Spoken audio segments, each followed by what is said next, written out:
So in Exodus 16, there's a story of how God feeds the people. Obviously, he could bring some food from Egypt, but after a while that would run out. And the big multitude they had, he couldn't, just to go hunting and trapping for that amount of people, God had to provide the food. And Thanksgiving is coming up next weekend, and I'm not really preaching a Thanksgiving message, but I think this message can help you think about that, because God provided the food, and God provides us food too. And what I want you to look at there in Exodus chapter 16, look at verse 18. Exodus 16, verse 18.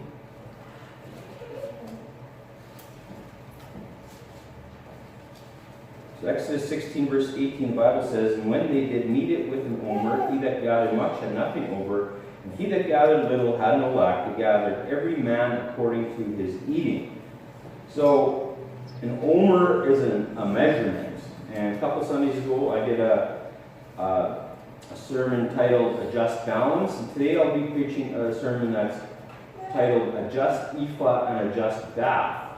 It's about liquid and dry measurements in the Bible. Now, an omer is also a measurement, and it looks like it's a measurement of how much average person would eat in a day, because they had to gather an omer of manna. Now, there's different ways that they could eat this manna. In verse 31, it says, "And the house of Israel called the name thereof manna, and it was like the coriander seed, white, and the taste of it was like wafers made with honey." So it sounds like you can just eat it raw, and it tastes like wafers made with honey. Sounds good. Of course, people complained after a while. But now look at verse 36. Now an omer is the 10th part of an ephah.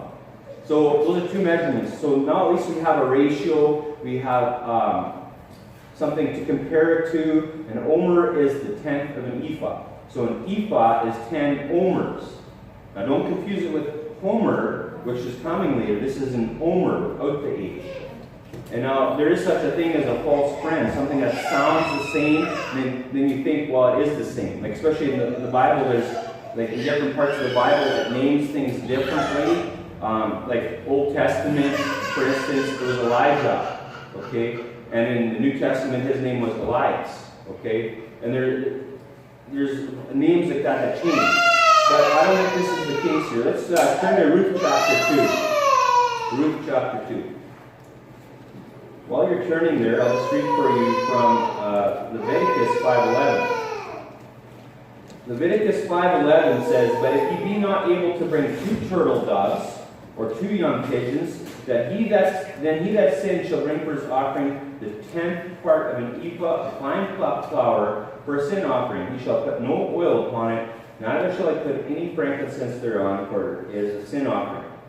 So, a 10th part of an ephah was something that a person would give for a sin offering. If they could not afford the animal, then they could do 2 young pigeons or turtle doves. And they couldn't afford that, then they could give 1/10 of an ephah. And we heard before an omer was 1/10 of an ephah, which was how much food a person would eat. So basically, you sacrifice how much food one person would eat in a day. Now, of course, this is fine flour. This is not manna. So an omer and an ephah are dry measurements, okay? And it's kind of interesting, though, that this offering is the same amount as the amount of manna they're supposed to gather in a day. I think that's kind of interesting. There in Ruth Chapter 2, let's look at verse 7. "And she said, I pray you, let me glean and gather after the reapers among the sheaves. So she came and hath continued even from the morning until now, that she tarried a little in the house." So what does it mean to glean? Glean, so they'd have barley harvest. And back then they didn't have these combines on tracks and grain carts pulled by big 4-wheel drive tractors. They did it manually. They'd have somebody with a sickle cut it down, and then people would come and maybe tie it into stooks or something like that, and then they would carry it to the threshing floor, and then either you beat it out or get the oxen to walk on it so the seeds would fall from the plant. So she is going, anything that falls, she's picking up. Okay, she's poor. her and her mother-in-law just came back to Israel, and they need food to eat. And she's going to glean behind these barley harvesters. And she's asking for permission in verse 7. And verse 8, then said Boaz unto Ruth, Hearest thou not, my daughter, go not to glean in another field, neither go from hence, but abide here fast by my maidens. Let thine eyes be on the field that they do reap, and go thou after them. Have I not charged you, young men, that they shall not touch thee? And when thou art athirst, go into the vessels, and drink of that which the young men have drawn. Then she fell on her face, and bowed herself to the ground, and said unto him, Why have I found grace in thine eyes, that thou shouldest take knowledge of me, seeing I am a stranger? And Boaz answered and said unto her, It hath fully been showed me all that thou hast done unto thy mother-in-law since the death of thine husband, and how thou hast left thy father and thy mother in the land of thy nativity, and art come unto a people which thou knewest not heretofore. The Lord recompense thy work, and a full reward be given thee of the Lord God of Israel, under whose wings thou art come to trust. Then she said, Let me find favor in thy sight, my Lord, for that thou hast comforted me, and for that thou hast spoken friendly unto thine handmaid, though I be not like unto one of thy handmaids. And Boaz said unto her, At mealtime come thou hither, and eat of the bread, and dip thy morsel in the vinegar. And she sat beside the reapers, and he reached her parched corn, and she did eat, and was sufficed, and left. Just pause there a little bit. It's interesting what they're eating. They're eating bread. It's a common thing in the Bible that they would eat bread.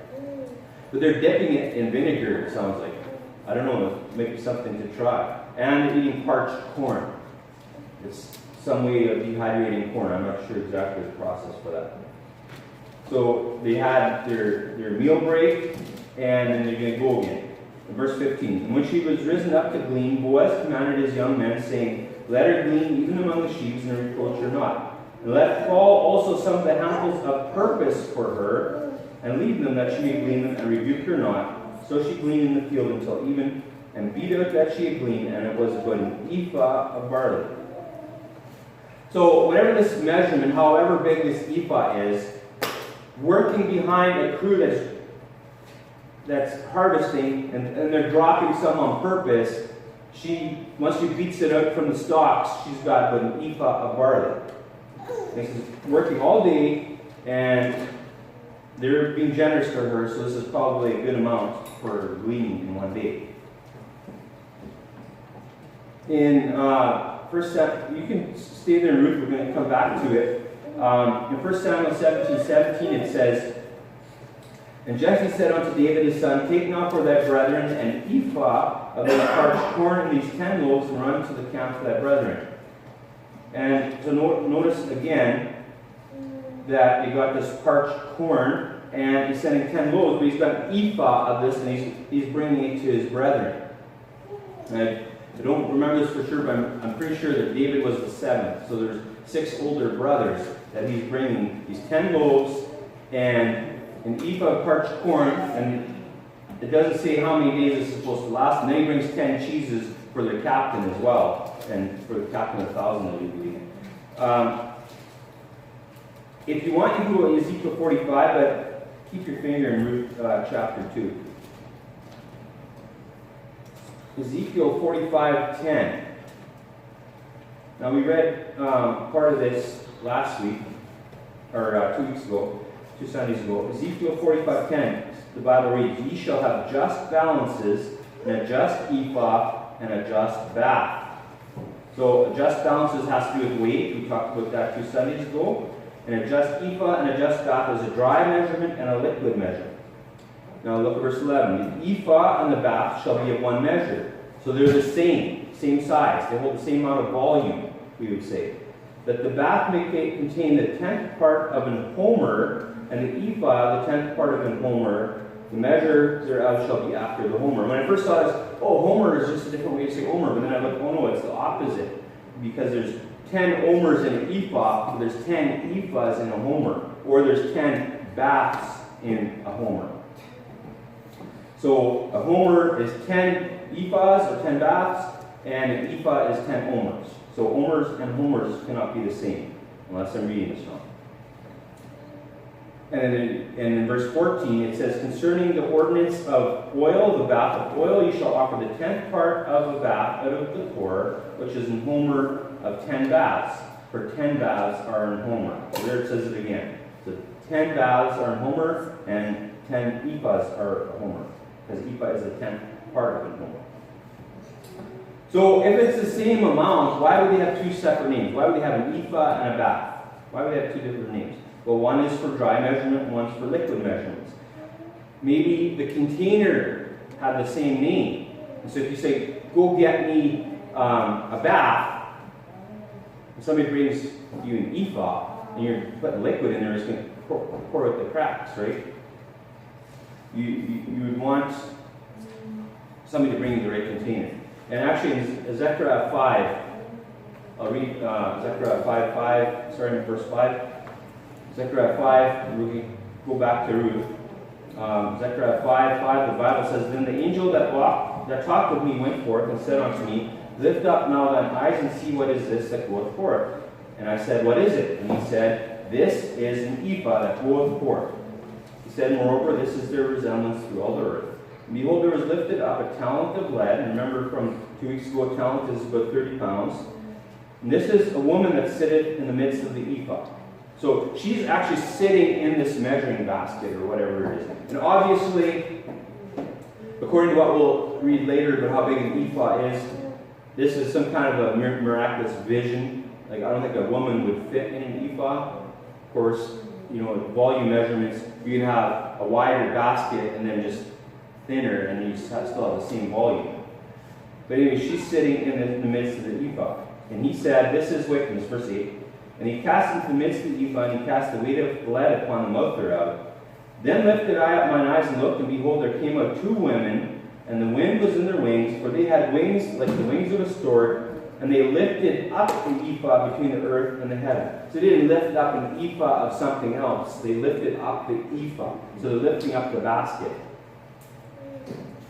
And verse 10, then said I to the angel that talked with me, whither do these bear the ephah? So they're carrying a basket. It's miraculous. And one other thing of note, while we're here in Zechariah 5, it's talking about 2 women with wings. Now, I think this is the only place in the Bible that I know of where it talks about some angelic type being that's a woman. Most of the time, it's a man. So it isn't totally unbiblical to say that some angels are women. According to this, it seems like they're angels. At least they have wings, okay?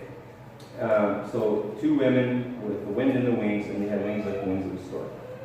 Let's get back to Ruth chapter 3. So you can kind of see there that ephah can be a measurement or it can be a container. So I think that's a good reason to have 2 measurements, because hey, bring hither an ephah, then you know you're going to pour dry stuff into it. And a bath itself sounds, who knows, maybe that's where we get the word bath from, or vice versa, but a bath sounds wet. Okay, I don't know about you, but I've never heard of a dry bath. So Ruth chapter 3, let's look at verse 15.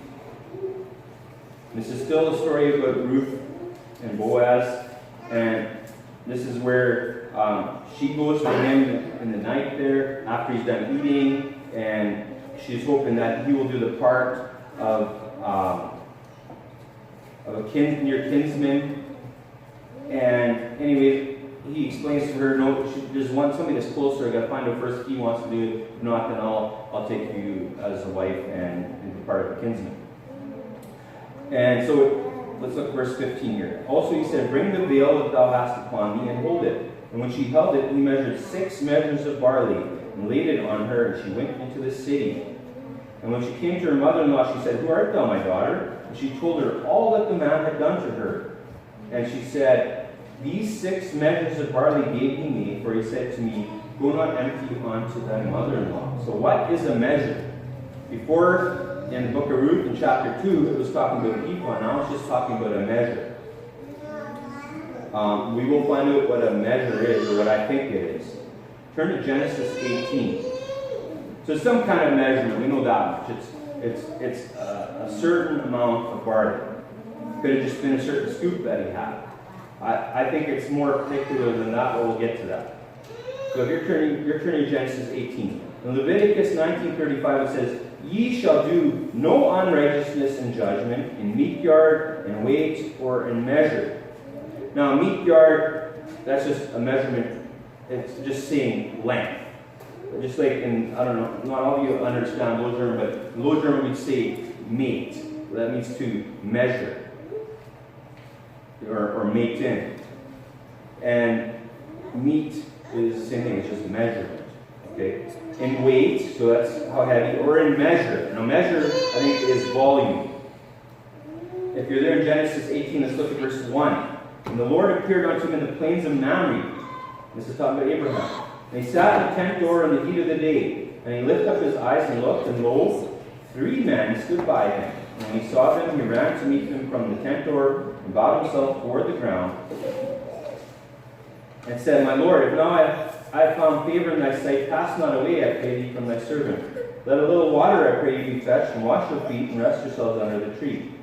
And I will fetch a morsel of bread, and comfort ye your hearts. After that ye shall pass on, for therefore are ye come to your servant. And they said, So do as thou hast said. And Abraham hastened into the tent of Sarah, and said, Make ready quickly 3 measures of fine meal, and knead it, and make cakes upon the hearth. And Abraham ran out to the herd, and fetched a calf tender and good, and gave it unto a young man, and he hastened to dress it. And he took butter and milk and the calf which he had dressed, and set it before them, and he stood by them under the tree, and they did eat. Okay, so we could interpret this one way. We could say, well, okay, so he took 3 measures of meal, and he tells Sarah to knead it and make cakes. So we could say, well, there's 3 men, there's 3 measures. Measure would be enough for one guy to eat at one meal. Now, I don't think so. For one, I think it's at least enough to feed 3 guys, 3 measures. I think it's at least, it's a minimum, it's enough. But I think Abraham was a generous person. Because I don't think 3 guys would finish a calf in one meal either. Depending how young it is, like it was like a newborn or the first week, yeah, if they're really hungry maybe. But they're also eating cakes of meal, right? And you got butter, and they got and milk, butter and milk as well. So I don't think Abraham put just enough food for those 3 guys. Now, my wife has a relative where the story I've heard is she'll say if there's 5 people coming over for a meal, she'll put 5 buns there. So just enough. And then doesn't like it if it gets empty. So there are people like that, but I don't think Abraham was like that. Okay, I think he was generous, and he probably made enough so they could take some with them. Like, hey, take these cakes and take some for supper. You know, like take some veal. So he probably made extra. Another thing is, if you're killing a calf anyway, you know, maybe his household could share in that feast of having a calf. Like once the other people have had enough. So I think he made extra. But the question is, how big is these measures? And he made 3 measures. So here's my theory, and I'll read you some supporting verses about it. But I think a measure is the same size as an ephah, or then of course the same size as a bath. So, and one of the reasons I think that is because in Ruth Chapter 2, she beat out her barley and she came up with 1 ephah. And then in Ruth Chapter 3, it just says measures. It could be assuming you already know how big the measurement is because he already talked about an ephah. So the six measures of barley that Boaz gives to Ruth could be 6 ephahs. Okay? Turn to 2 Chronicles chapter 2, verse 8. 2 Chronicles 2. And I'll read you a couple more instances of the measurement measures. In 1 Samuel 25:18, then Abigail made haste and took 200 loaves and 2 bottles of wine and 5 sheep ready dressed and 5 measures of parched corn and 100 clusters of raisins and 200 cakes of figs and laid them on asses. And remember, there's about 600 men and I don't know if she knows that, but David had 600 men at this time. So you take 200 loaves, so they each get a third of a loaf, you know, and 2 bottles of wine and 5 sheep, 5 measures of parched corn. So it's like, if it was a very small measure, let's say it's only a measuring cup. 5 cups among 600 men, they wouldn't even really get one one piece of parched corn each. I think it's a bigger measurement is what I'm getting at. In 1 Kings 4:22, and Solomon's provision for one day was 30 measures of fine flour and 60 measures of meal. So, and he had a big crew. He had lots of servants. So this is enough to feed him and his crew for a day. 1 Kings 5:11. Now pay attention to this because it's going to tie in with 2 Chronicles 2 where you are. 1 Kings 5:11. And Solomon gave Hiram 20,000 measures of wheat for food to his household, and 20 measures of pure oil. Thus gave Solomon to Hiram year by year. So 20,000 measures of wheat for food. Now I'm just going to turn there real quick. 2 Kings 5. I have it in my notes. 2 Kings 5:11. I just want to make sure I didn't. Sorry, 1 Kings 5:11. I'm saying it wrong. 1 Kings 5:11. I want to make sure I didn't accidentally delete something when I don't think I did, or just when I copied and pasted it into my notes. 1 Kings 5:11. Yeah, so I did. So notice it says 20,000 measures of wheat, but then it only says 20 measures of pure oil. I think it's saying 20,000. It's just saying 20,000 and then 20. Because to send 20 measures of pure oil to Hiram, that wouldn't have really been enough to send a whole country. Let's look at 2 Chronicles 2, starting in verse 8. So Hiram, he's the king of Tyre. Okay, in 1 Kings 5:1 it tells us he's the king of Tyre. So we'll start in 2 Chronicles 2:8. Send me also cedar trees, fir trees, and algum trees out of Lebanon. For I know that thy servant can skill to cut timber in Lebanon, and behold, my servants shall be with thy servants, even to prepare me timber in abundance, for the house which I am about to build shall be wonderful great. And behold, I will give to thy servants, the hewers, that cut timber, 20,000 measures of beaten wheat, and 20,000 measures of barley, and 20,000 baths of wine, and 20,000 baths of oil. Then Hiram, the king of Tyre, answered in writing, which he sent to Solomon, because the Lord hath loved his people, he hath made me king over them. So in 1 Kings 5, it was 20 measures of pure oil, which I think means 20,000. And here it says 20,000 baths of oil. So that's where I think a bath is the same thing as a measure. And if a bath is the same thing as a measure, so is an ephah the same as a measure, because the ephah and the bath are the same thing. So 20,000 baths of each of these things. Right? 20,000 measures, so that would be an ephah and of wheat, and then also the same amount for barley. And then of wine and oil, 20,000 each. Okay? So, in 10 of any of those, a bath, a measure, or an ephah, 10 of those would make a homer. But how large, and remember 10 homers in an ephah, but how large are any of those compared to a measurement that we know, that we understand? Okay, how do we measure dry measurement? Like if we measure green, it would be a bushel. Or if we measure, before the metric got put into schools, we measure liquids in gallons. Okay, now we do in liters. So we need to figure out how big one of those are. But before we figure out how big these liquid and dry measurements, we've got to establish one more measurement. So if you're there in 2 Chronicles 2, just flip over 2 chapters to 2 Chronicles 4. 2 Chronicles chapter 4. Verse 1. Moreover, he made an altar of brass, 20 cubits the length thereof, and 20 cubits the breadth thereof, and 10 cubits the height thereof. So, like Solomon wanted all this lumber. He wanted to build a house for the Lord, and he also wanted to build himself a house. And in 4 verse 1 here, he's talking about this altar. He's going to make this 20 cubits long, 20 cubits wide, and 10 cubits high. Now, I kind of know how tall that is, according to what I've learned, but let's just look at a couple of passages about cubits here. Keep your place in 2 Chronicles 4 if you're going to follow where I'm going, because we're going to go right back to there in a little bit.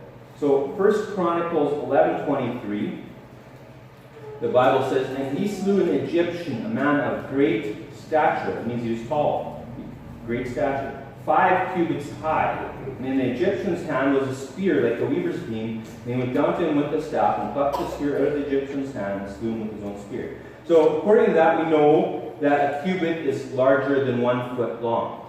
Okay, because it says 5 cubits is a tall person, of great stature. A 5-foot person isn't considered, at least not in North America, isn't considered a tall person. I don't think anywhere in the world, unless they're really short people there, right? So we know it's at least a foot tall, a cubit. In 1 Samuel 17:4, it's the story of Goliath. And there went out a champion out of the camp of the Philistines, named Goliath of Gath, whose height was 6 cubits and a span.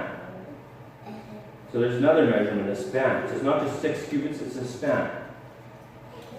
So what is a span? I'm going off on a little bit of a rabbit trail here, just so we can figure approximately how big a cubit is, and a span. So as Isaiah 40:12 says, 40 verse 12 says, "Who hath measured the waters in the hollow of his hand, and meted out heaven with the span, and comprehended the dust of the earth in a measure, and weighed the mountains in scales, and the hills in a balance." And this is talking about God. He's saying, who's measured the waters in the hollow of his hand? Like, God can measure the water of the earth in the hollow of his hand. And it says, who has meted out? In other words, who's measured out heaven with the span?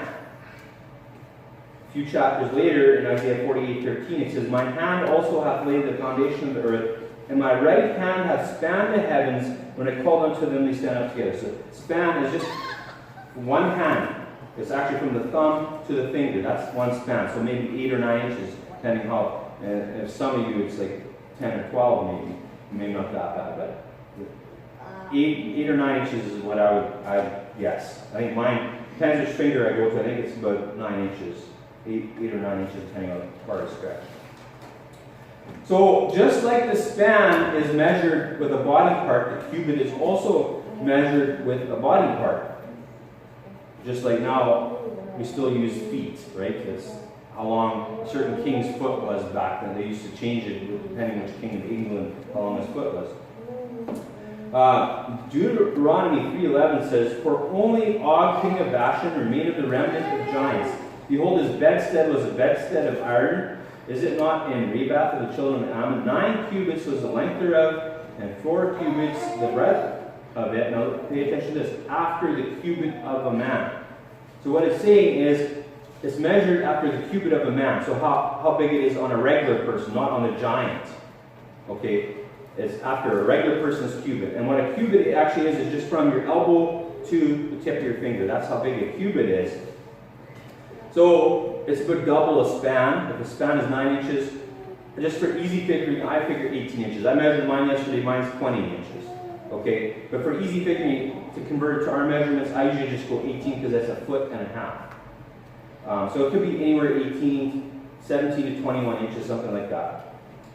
So an average man would be about approximately 4 cubits taller if you have an 18-inch cubit, or about 6 feet, give or take, right? Most people are under that a few inches. So why are we talking about cubits and spans if we want to know how big an ephah is, or a bath is? Because we need to know how long a cubit is to do a little bit of math. I know by show of hands last time, only 3 other people's favorite subject was math. But we'll do a little bit of math. I did the calculations for you, so it's not like a class exercise where you've got to figure this out with me. I'll just tell you how I did it. So if your finger's still there in 2 Chronicles 4, look at verse 2. So he made an altar in verse 1. He's talking about it. Verse 2, also he made a molten sea of 10 cubits from brim to brim, round in compass, and 5 cubits the height thereof, and a line of 30 cubits to compass it round about. So here's this, and it tells us later it was made out of brass. So here's this big container, okay? And it's a sea. So a sea is like a lake, or even bigger, like an ocean. It represents a sea, and it's 10 cubits from brim to brim. So 10 of these from brim to brim. And this is where people will say this is a contradiction in the Bible, because if you have 10 units, it doesn't matter 10 cubits or 10 feet or 10 meters. Remember what the formula is for the circumference of a circle. It's the diameter times pi, which is approximately 3.14. So if the measurement is 10 cubits, the diameter, then it would be 31.4 around it. And the Bible is only saying it's 30. So they say, see right there, the Bible's not accurate. But they need to read a little bit more, because it doesn't say the diameter where he measured the line was 10 cubits. He said from brim to brim. Just like a cup has a little bit of a brim, like something that flares out, or a bowl or something. That's what this has. It has a brim. And if you do the math on this, if it's from brim to brim, 10 cubits, but you have a 30 cubit circumference. So if you do it backwards, you take the 30 cubit circumference divided by pi, you're left with 9.55 cubits, which is about 14'4". So the actual container is just over 9.5 cubits, but there's a brim. So it's, the whole thing is 10 cubits from brim to brim, but the middle part is 9.55. So the whole thing, if you had the 31.4 cubits, would have been 15 cubits from brim to brim. Or sorry, 15 feet. It's 1.5 feet. But now you have that brim, so it brings it down. If you divide 30 by pi, you get 14'4". So there's 8 inches extra. 4 inches on each side. So it's like a 4-inch brim. It's on a big sea like that, like approximately 15-foot pool, to have 4 inches of a brim is nothing major. In fact, later on it tells us that the thickness of this container was a handbreadth. And I measured mine, it's about 4 inches. That's how thick it was. So then it makes perfect sense that you could have had a brim that was another 4 inches compared to the outside of the container. So then we can calculate the volume. If we know it's 14'4" on the outside, we still got to subtract the thickness. The thickness in verse 5 says, and the thickness of it was in handbreadth, and the brim of it like the work of the brim of a cup with flowers of lilies, and it received and held 3,000 baths. So you see here, you can figure what the volume is of the sea. It tells us there's 3,000 baths. So the formula for the volume of a cylinder, you calculate what the square area of a circle is, and then just times the height. Okay? So it's pi r squared times your length. So we had 14'4", but we had to subtract 2 4-inch handbreadths, so we're at 13'8". And we take half of that for the radius, so that's 6'10". So we take pi times 6'10" squared times the height, 7.5 feet, because it's 5 cubits, times 1.5. We come up with approximately 1,100 cubic feet. And for an imperial gallon, there's 6.23 cubic feet per gallon. Or sorry, gallons per cubic feet. I think I have that right, I'm pretty sure. And so we can do the math of 1,100 cubic feet. Yeah, that's right. There is 6.23, I just wrote it down here, gallons per cubic feet. And so 1,100 times 6.23, we're at 6,852 gallons in this sea that it can hold. Or if you divide by 8 for a bushel, you have 856.5 bushels in there. So now you take the 6,852 imperial gallons. So if you're American, it would be 20% less. Okay, but 6,852 divided by 3,000 baths, you're at about 2.2 imperial gallons per bath. And remember, Ephah is the same. Or if you want it in bushels, just divide that by 8 and you get about 0.285 bushels per bath. Or about 10.38 liters if you want metric. So that might give you an idea, because you know, an ice cream pail is a measurement that people use that for containers after the ice cream's gone. So 4 liters in ice cream, 2.5 pails of that. So 10.38 liters, which coincidentally is very close to a quarter firkin that we talked about on Thursday. A firkin being 9 gallons. So 2 1/4, double that's 4.5, double that again, it's 9. So a quarter firkin. Okay, so now just remember, this isn't exactly science. You can't say, no, it's for sure 2.28000, no. Because there might be some rounding in the edges, right at the bottom edges, and you might be using a 20-inch cubit instead of an 18. Okay, this is approximately, just to get you an idea, about 2 1/4 imperial gallons, or approximately 10 liters per bath. So if this is right, let's see if this works with what we already read. So it's 2 1/4 gallons or about 10 liters per bath. Remember, an omer was a tenth of an ephah. So if an ephah is 10 liters, then an omer would be 1 liter, or a quarter of a gallon. So in a liter, there's about 4 cups. Now, think to yourself, could you eat 4 cups of manna in a day? Does that seem reasonable per person? That sounds very possible, right? Now, you can eat it raw. You can eat it raw, it would taste like wafers and honey. Or they also made bread with it. It doesn't say anything like they cooked it like rice. So rice multiplies like 3 or 4 times when you cook it. But I did, and because I don't bake bread, I Googled it, how much bread you can get from 4 cups of flour, and it says about a 2-pound loaf of bread. So if you figure it in bread, remember 3 meals, 1 loaf of bread, 1 2-pound loaf, a person can eat that in 1 day. Okay, so that matches up so far, okay? And of course there's picky eaters that don't eat much, and then there's people that really work hard and eat more, right? But an omer per man, and that kind of was a miracle in itself anyway, that worked out an omer per man. So okay, you could see it's plausible at least that 4 cups of manna or like a 1 2-pound loaf of bread. And a 2-pound, it might have been heavy bread, right? It might not have been Wonder Bread that you can squish into one little super ball and it would actually be bread. Ruth Chapter 2 verse 17 says, "So she gleaned in the field until even and beat out that she had gleaned, and it was with an ephah of barley." So an ephah of barley is about 10 liters or 2 1/4 gallons. Now I looked up, barley can range about 35 to 50 pounds a bushel. And because we're in Canada, I didn't even know this, but there's 2 different kinds of bushel. There's US bushel and the Canadian bushel. And you think, well, ours would just be called the Imperial, theirs would be called the US. No, ours is called the Avery bushel, theirs is called the Winchester bushel. But ours has 8 imperial gallons in it, theirs has 8 US gallons. So that makes it pretty simple, okay? So a bushel just has 8 imperial gallons in it.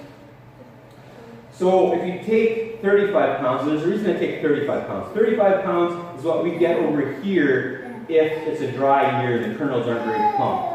Okay? And I think that area over there where these people are is not as fertile and as good growing conditions as we have here. I could be wrong. But that's why I'm using 35 pounds and not the 50 pounds. So if you do the math, 35-pound bushel, and you divide that by 8, you get 4 3/8 pounds per gallon, and she had about 2 1/4, 2.28, which is 9.975 pounds for an ephah. So about 10 pounds of grain for an ephah of barley. So that to me that sounds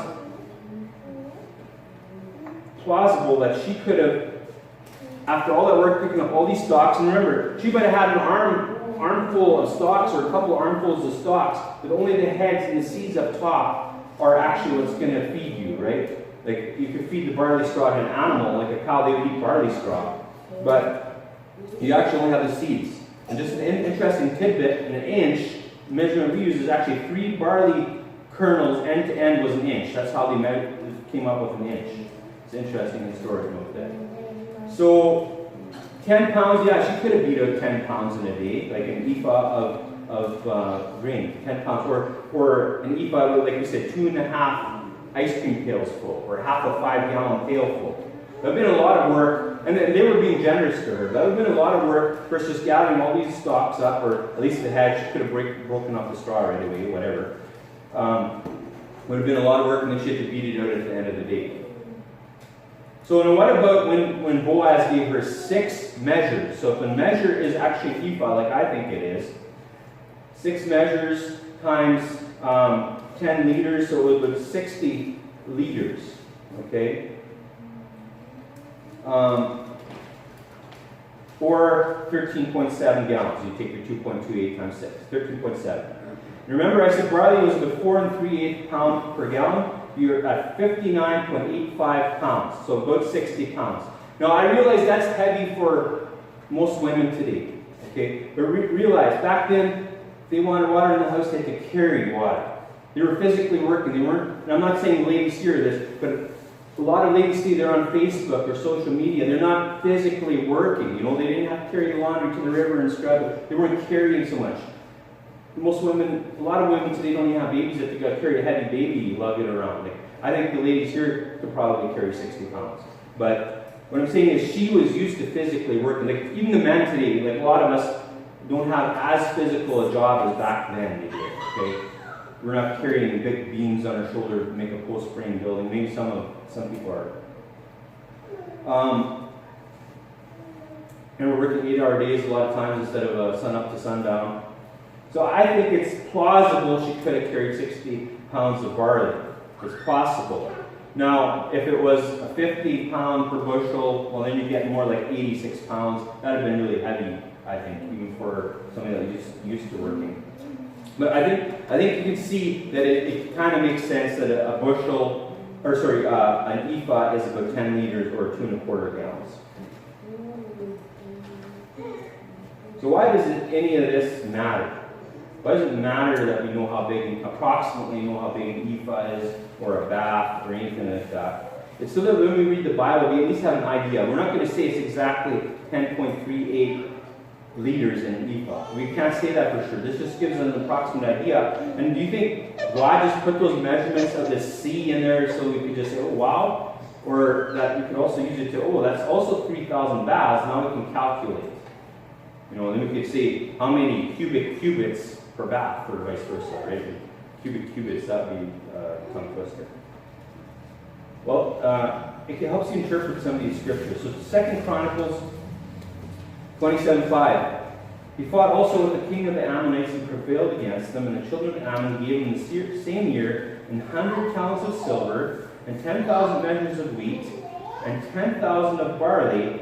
So much did the children of Ammon pay unto him both the second year and the third. So this is like a tribute. This is like kind of peace money. It's like the Germans were supposed to pay, after World War II, they were supposed to pay a certain amount of money, and then they started whining that they couldn't afford it, and then that way they keep more money and build stock up for World War II, right? So anyways, this is what they had to pay.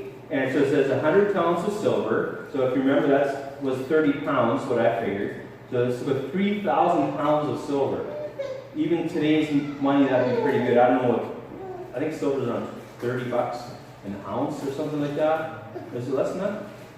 Yeah, it might be 20, whatever, but it's not hundreds of dollars per ounce. Gold is about like almost 2,000, I think.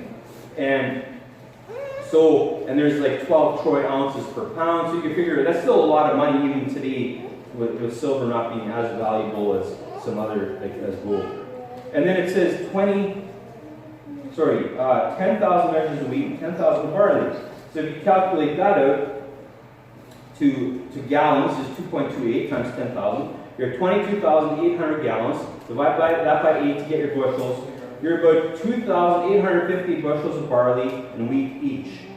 Now, anybody that's been farming, correct me if I'm wrong, but 2,850 bushels, that'd be about just over 1 super bee worth of barley. I calculated the weight of it, and it's 42 tons is what I googled a super bee holds. And this I think was like 45 tons if you calculated out the weight. So that kind of gives you a super bee. Like, I mean, there's rich farmers now that you bring super bee upon super bee of grain away to sell, right? But at that time, they didn't have all available grain land to farm it, probably, because you had a limitation of manpower. And their countries over there, like one country there, you put that inside of Manitoba, you see how little of Manitoba that actually fills up. Ezra 7:22. This is Ezra 7:22 tells us how much the king was going to support the Israelites. It says, unto 100 talents of silver, and to 100 measures of wheat, and to 100 baths of wine, and to 100 baths of oil, and salt without describing how much. So again, 100 talents of silver, and the 35, that's 3,000 pounds of silver. 100 measures of wheat, that's 28.5 bushels of wheat. 100 baths of wine, that's about 228 gallons of juice. That's a lot. And then salt, unlimited. And salt was really important because if you had meat, you needed to put it on there so it wouldn't go bad because they didn't have freezers and refrigerators. Now, I've gone through some of the measurements of dry and liquid in the Bible. There's also some other ones. There's a handful, but that's self-explanatory. And then in Leviticus 23, it talks about a tenth deal and a hin. I didn't find out enough information about that to actually figure out how big it is, except for Ezekiel 4:11 says, thou shalt drink also water by measure, the sixth part of an hin, from time to time shalt thou drink. Remember, he was an example. He was only supposed to eat his food measured. It was like rationed, and his water was rationed. So think of basically a sixth part of an hin. You could probably imagine enough to keep us alive, basically, maybe a little bit more. So there wasn't a lot of information on him. But, so you see how these things, the measurements, gives us an idea what the Bible says. So we read a verse like Isaiah 5:10. It says, yeah, 10 acres of vineyard. Just imagine 10 acres of grape vines growing. 10 acres, that's a lot. 10 acres of vineyard shall yield one bath. Just imagine. 10 acres, and you've got this 2.5 ice cream pails full of grapes. Like, in other words, then you know that's bad harvest. And the seed of an homer shall yield in Ephah. And we know an Ephah is 10 homers. You start out with a homer, and it's supposed to multiply, but you get a tenth of what you put in. You know that's bad returns.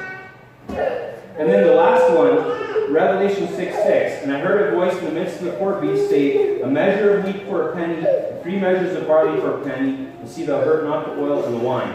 And last time we talked about that as far as money. A penny was a day's wages.